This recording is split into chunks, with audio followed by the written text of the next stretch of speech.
Hello my lovelies, my name's Dolthalion and the plan for today is to cover 5 more basic hand stitches, this time more decorative ones that are used for not just embroidery though, they can be used in any type of decorative work, and some of them are also used for other things such as construction. Like last time, I wanted to make sure that you guys came away with something constructive, so the plan for today is to make a little sampler that you guys can use to start your embroidery adventure. So, like the last video, this was made to be a part of CoCoVid weekend, which is a weekend that a lot of us costubers are putting together with a lot of videos to replace what should have been the conventions of 2020, which, for obvious reasons, we are unable to attend. It was also originally designed to be a workshop at a convention that I personally was meant to be attending, which is obviously very different to a YouTube video, and I've done my best to adapt it to the format. Obviously, when I originally came up with this, it was meant to be a workshop. I was meant to be going around the people watching and helping them personally with their work, and unfortunately I cannot do that at the moment. So, what I've done instead is made this a premiere video. I will be there as it airs on the side, answering any questions that you have as best as I can. I will also be around after the video on the Discord that will only be up for CoCoVid weekend. But after that you can find me in the comments and I will be doing my best to answer as many questions as I can. And on Instagram as well, if you tag me on there, I will do my best to get to your question and answer it. So hopefully between all of those methods I can make sure that any questions that you have are answered. The reason I've done it as a premiere and done it with questions that you can ask later is because I want you to be able to share your pictures with me, because that will make it a lot easier for me to answer your questions, and because I'm only one man and I want to be able to keep an eye on the chat and do this, it allows me to do a better production value than if I'd just done a live. So it might seem a bit weird, but there was a logic there, I promise. I'm also really looking forward to seeing what you've done at the end of this, so again, if you want to post it on Instagram or on the Discord and tag me, I will be reposting as many of them as I possibly can, because you should celebrate what you're doing today. You're making it a start in an adventure in hand sewing, or advancing it if you've already started, and that's amazing, and you should be rewarded, like, you should be celebrated for that. Everyone should be celebrated for that. So I'm really looking forward to seeing what people do. As I mentioned earlier, this is a sequel to the video that came out on Thursday, and that covered 5 basic construction stitches, so I highly recommend that you check that out when you have the time. So if you've already done some embroidery before and you already know your stitches, why not join in anyway? And if you do, my challenge to you is to see how small and fine you can make your stitches. So I've produced a very simple little design for you that you can follow along if you want to, but if you want to make up your own as well, that's perfectly fine. The link for it can be found below, and it's designed for a 15 by 15 centimetre or a 6 by 6 inch hoop. So obviously you're going to need a piece of material a little bit larger than that, say 20 by 20 centimetres or 8 by 8 inches, and it needs to be non-stretch. You're also going to need some embroidery thread. If you don't have any to hand but you want to join in, you can double up some normal thread. It won't be perfect, but it will get you going so you can have a try at it. And then obviously you're also going to want a needle, some thread scissors, and a thimble if you have it. If you have an embroidery hoop, that will make this a lot easier, but if you don't, please don't feel like you can't join in. Your stitches might not be as tight as they could be, but it will still give you a feel for how they work, so that when you get hold of an embroidery frame, you'll be able to go ahead and do them nicely. While you put all of that together, I'm going to walk you through some of my top tips, or continued top hit tips, for hand sewing.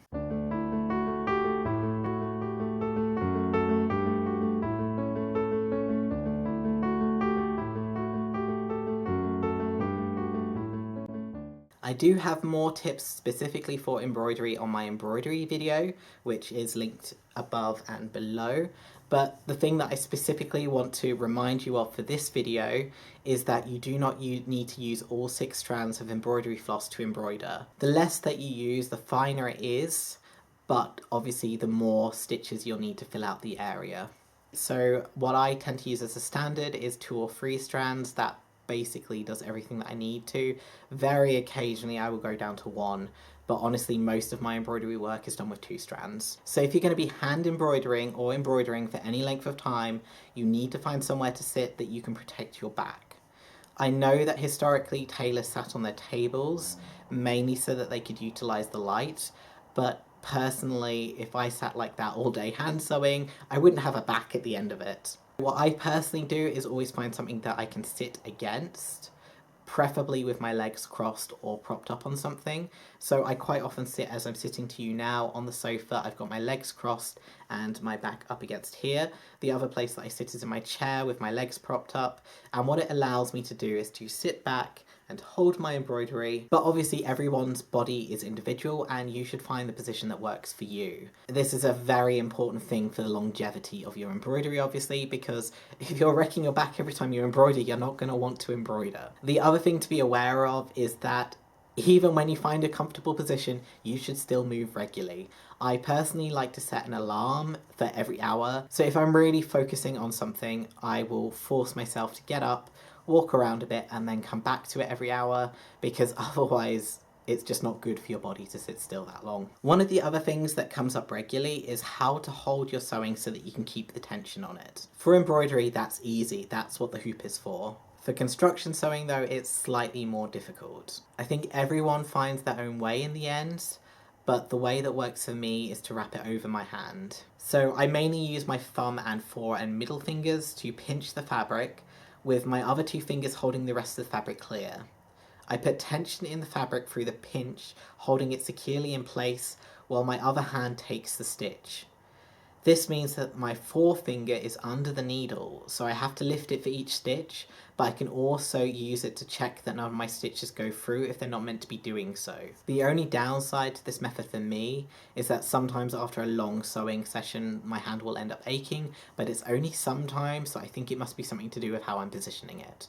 I know some people find success pinning it to something and using that to hold the tension, like a tailor's ham or something like that, but that just hasn't worked for me, so this is how I do it. And the thing about tension is that really is the key to hand sewing. You really need to make sure that your stitches are tight enough that there's no movement, but that the fabric hasn't bunched up underneath them. The smaller your stitches are, the easier it is to get the balance, and that's why embroidery hoops are so important for embroidery, because for a longer stitch it's much easier to get that fabric bunched up underneath. It's also why firm, non-stretch fabrics are the best kind to start with, because they will not try and bunch up as easier. They're not as easy to bunch up accidentally. In this way, hand sewing is exactly the same as machine sewing. It's always easier to work with nicely, easily behaving fabrics than it is with light, beautiful, but horrible to work with ones. So one way to get a really tight seam on your construction seams when hand sewing is to follow the grain line if it's possible. I do have a video on the grain line, what it is and how to identify it,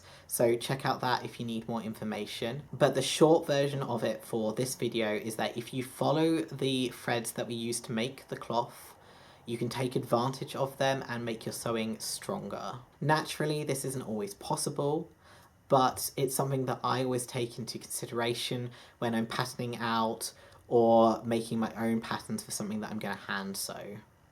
Just like everything else to do with grain, it's just another piece of information that you need to hold in your head when you're working with it. And finally, how do you keep your stitch length even? Well, unfortunately, the answer to that is that the longer you sew, the more practice you have, the more you find you do it instinctively. But there are a couple of ways to speed up the process. One of them is to literally mark out every single point, every single stitch on your fabric. So when you mark out your seam line, take a ruler, put a dot every millimeter and use those. You obviously can also use the threads, so if you've got quite an obvious thread count on your fabric, you can count, say, 3 threads and then do a stitch, and then carry on for another 3 threads and then do the next stitch, or whatever it is that you feel you need to. What I find is that as you do this, even towards the end of the seam, you will start doing the length automatically. So you might follow the thread count for the first half of the seam, and then by the end of it you'll be doing it automatically without having to count. And the more practice you have with hand sewing, the quicker you will get that rhythm going. So you will get there, but don't be afraid to measure things out in the first place. Okay, and now hopefully you have everything up, so let's get on with that embroidery. So, before we get started, let me just say that unlike hand stitching, for embroidery I always knot the end of my thread to secure it. A double knot will normally hold it in place without any issues, and unlike in a seam where it will add bulk, in embroidery it's more important that the fastening is invisible.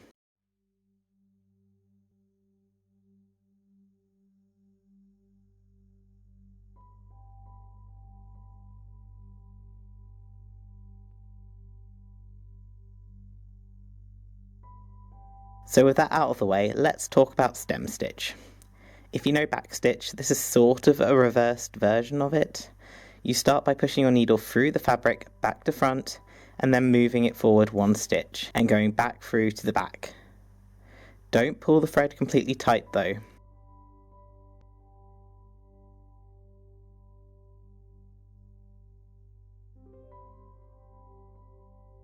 Now bring your needle back half a stitch and push it through to the front. You want the needle to be on the inside of any curve and the loose thread from your first stitch to be on the outside. Now you can pull it tight. And then move forward again one stitch, push your needle through, leaving the thread loose again, and come up where your first full stitch went down into the fabric, once again with the needle on the inside and the thread on the outside, and then continue.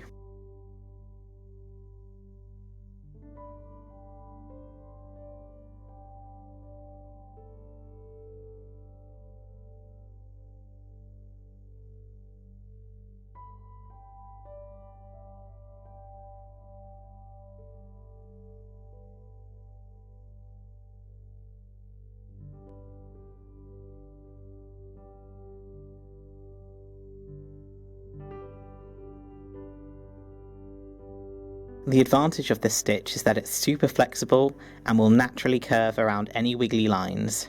It's perfect for stems, obviously, but I use it a lot for text as well. And if you turn it over, you can see from the reverse that it really is just a reverse backstitch. With embroidery, you don't have to finish off your thread every time you move on to the next section. There's no hard and fast rule on this. I tied off my thread between the G and the D, but between the stem of the D and the curve, I let it run between them. I finished off the stem with a half stitch and then just moved the needle under the fabric to the start of the curve and started a new line there. Generally, if it'll take more thread to knot it twice, then I'll just carry on, but it very much depends on how lazy I'm feeling at any given time.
Our second stitch is chain stitch, and this one is a little bit tricky because if you drop a thread, you have to start the whole chain from the beginning.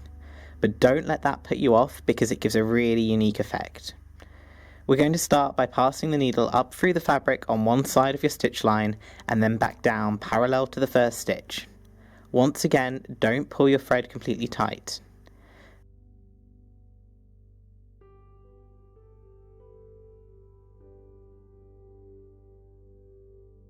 Now, move your needle forward one stitch length and push it up through the loop made by the thread, and then back down again parallel and again through the loop.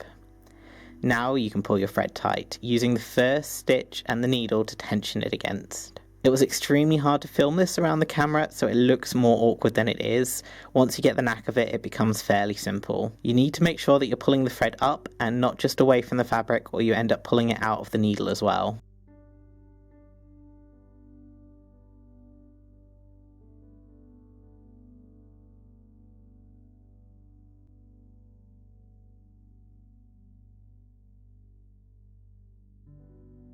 And once that's tight, pass your needle through completely and then come up again inside the loop and continue. The other tricky thing about using this as a decorative stitch is that it's quite noticeable where a join is, so you really need to try and cut your thread to do a complete row. This was also used for construction during the Victorian period, so it's not just a decorative stitch. And you can make the links of the chain bigger or smaller by the distance between your parallel stitches, and it works quite well over curved lines.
When you reach the end of your row, you need to secure the last loop.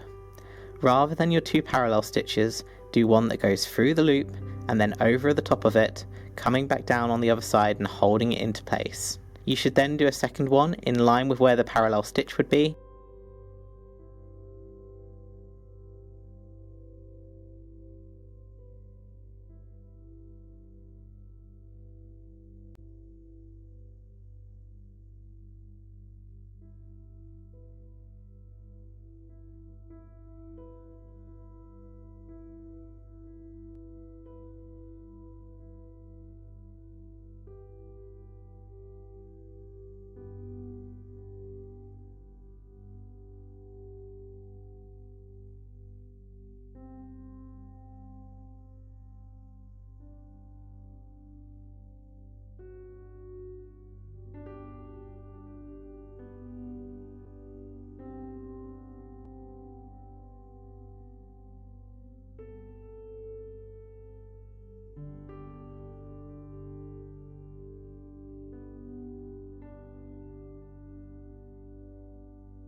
Now let's tackle those leaves. Satin stitch is the usual starter stitch for these, but my go-to for leaves is always herringbone stitch. You need to start either by drawing a line down the centre of the leaf or by stitching one from the bottom to the top. Using thread will help bulk it out a bit, giving it a bit more of a 3D effect. Then push your needle up right next to the line or the downward stitch and bring it down on the other side about halfway through the leaf so that your stitch crosses the line.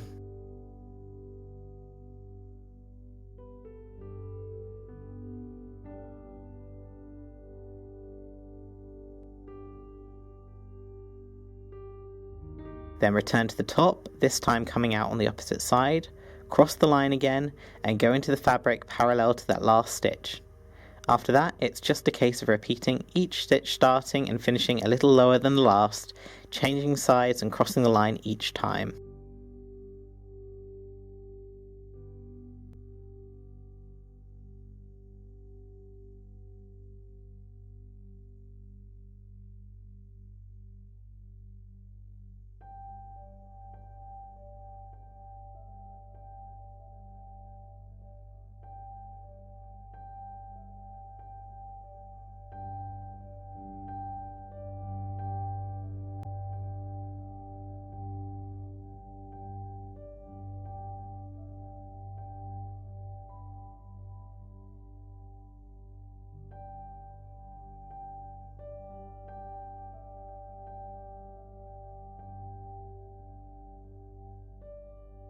I always start at the tip of the leaf for this one because this stitch tends to naturally round out towards the bottom, and I find that it's easier to fudge the last couple of stitches when it's butting up against a stem anyway. But I really love the herringbone effect. Obviously it can be used for other things than just leaves as well, but in my opinion for long narrow leaves you just can't beat it.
Now, French knot is one that I know a lot of people dread, but it's really useful for dots and text and for points of colour like the insides of flowers or little berries. Start by coming up through the fabric and pull your thread completely tight. Then wrap your thread several times around your needle. I did 4 here, but if you're struggling, try 3. And then pass through the fabric again as close as you can to the first stitch. When you pull the thread through, it should form a knot on the surface.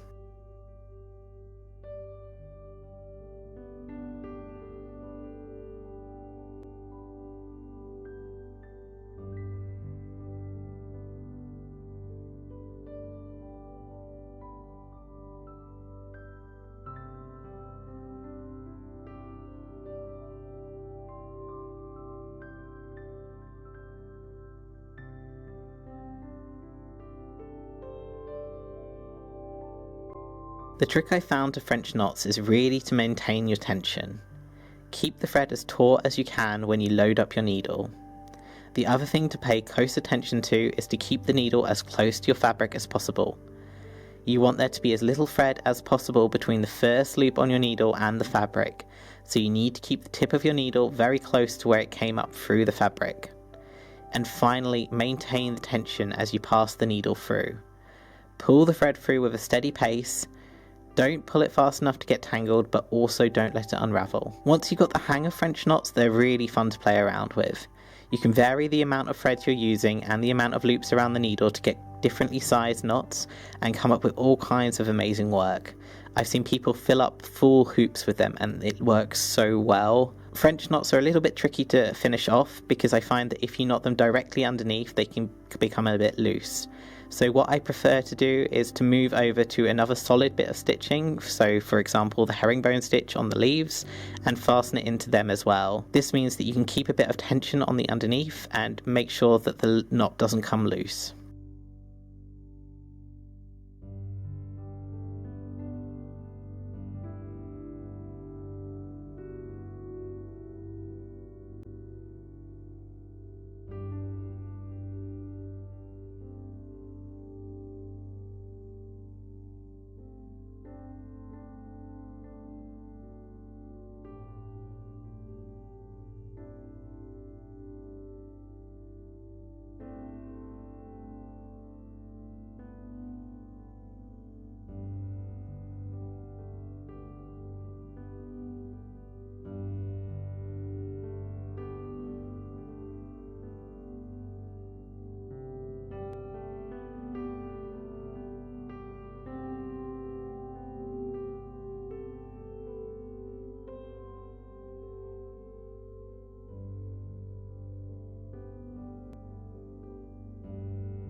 Our final stitch is a nice, easy and quick one, Lazy Daisy. It starts exactly the same way as the chain stitch with 2 parallel stitches and a loop, but this time bring your stitch back up where you want the centre of your loop to be, coming up through the hoop and then stitching it down with a stitch as close to the first as possible.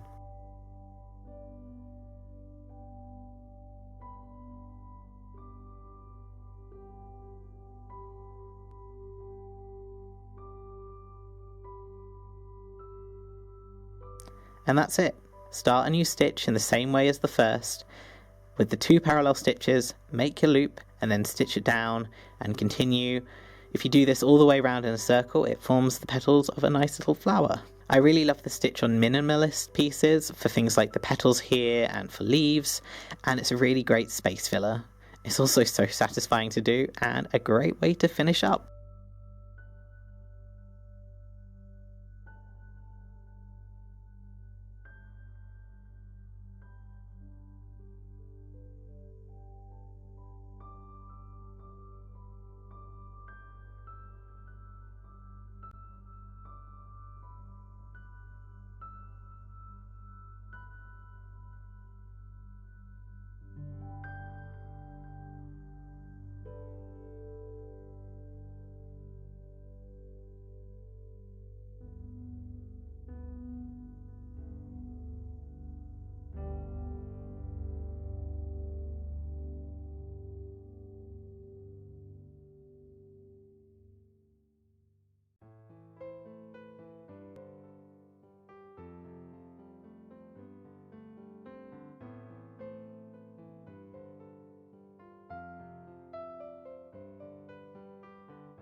And if you managed to follow all of that, congratulations!